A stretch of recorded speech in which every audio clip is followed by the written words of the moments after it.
Dadaing tayo ng bangus. Lagyan natin ng paminta.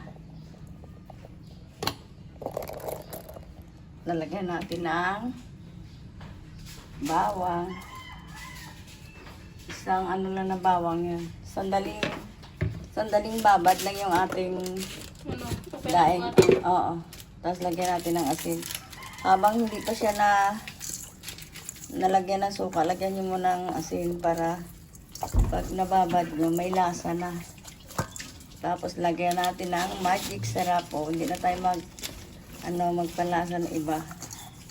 Kundi ito na lang. Dadaing na natin, tsaka piprito natin ito ngayon. Tapos lalagyan natin ng suka. Ayan, isang basong suka. Antayin lang natin. Maya-maya iprito na natin ito. Sandaling babad lang ito. Kasi maasim naman siya pag nasobrahan sa babad. Kaya, tsaka, sabayan natin ng pakbit na gulay. Ayan, o. Magpapakbit tayo, sabayan natin ng magic din. Ayan, yung kalahati ng magic, ilalagay natin dito sa ating gulay. Yung gulay natin, wala tong sahog. Kasi magpiprito naman tayo ng bangus. Ginisa lang talaga. Patis lang talaga yung ating at saka magic, sarap. Sabay natin sa daing na bangus. Maglalagay tayo maghiwa tayo ng gulay natin, tsaka yung bangus. Lalagay na natin yung ating bangus.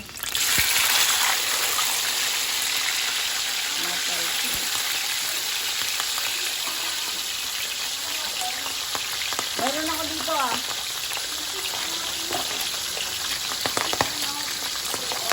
Baliktaran na natin yung ating daing na bangus.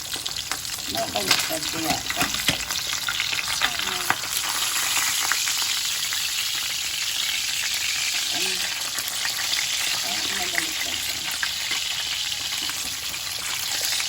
Baliktaran ko muna isang hawak ko ng kamay kaya baka masira. Tanggalin ko muna ito, ha? O, ayan na baliktad natin. Isang hawak ng kamay kaya binaliktad ko yun. Ayan yung ating daing na bangus.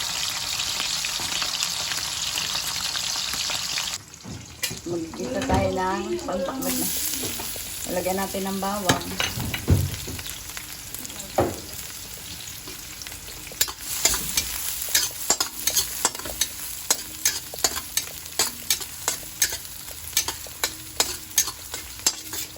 Yung daing natin, sabayan natin ang gulay.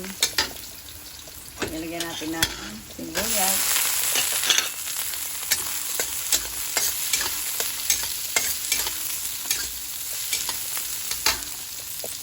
Lagyan na rin natin yung ating kamatis.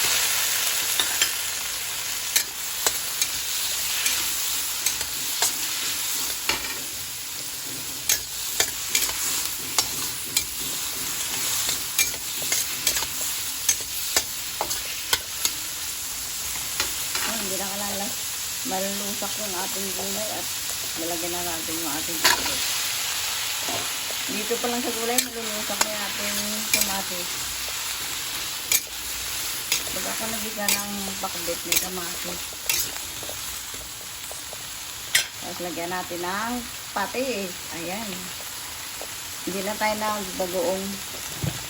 Saka lagyan natin ng magic sarap. Ang sarap-sarap.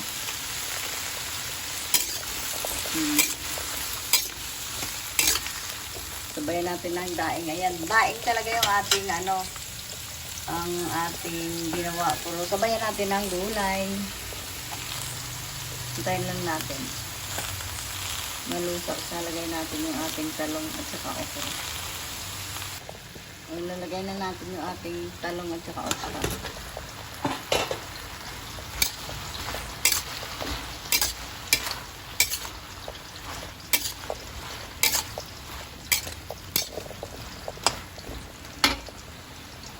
Lagyan natin ng isang basong water. Antayin lang natin. Maluto yung gulay, lagyan natin yung ampalaya.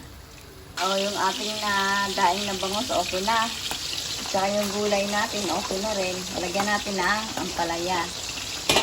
Sabayan natin yung daing natin ng bangus ng gulay. Ayan, kay Mapa Cooking. Like and subscribe. Thank you for watching. Thank you sa nag-subscribe sa akin. Nagdagdagan ulit si Mapa Cooking ng 10. Okay na yung ating pakbet. Antayin ko na lang maluto yung ating ampalaya. Takipan muna natin. Okay na yan.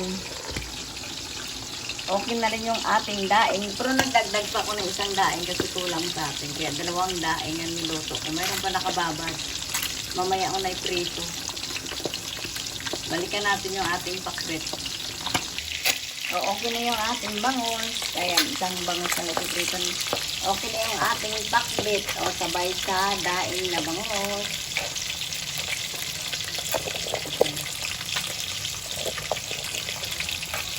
Like and subscribe.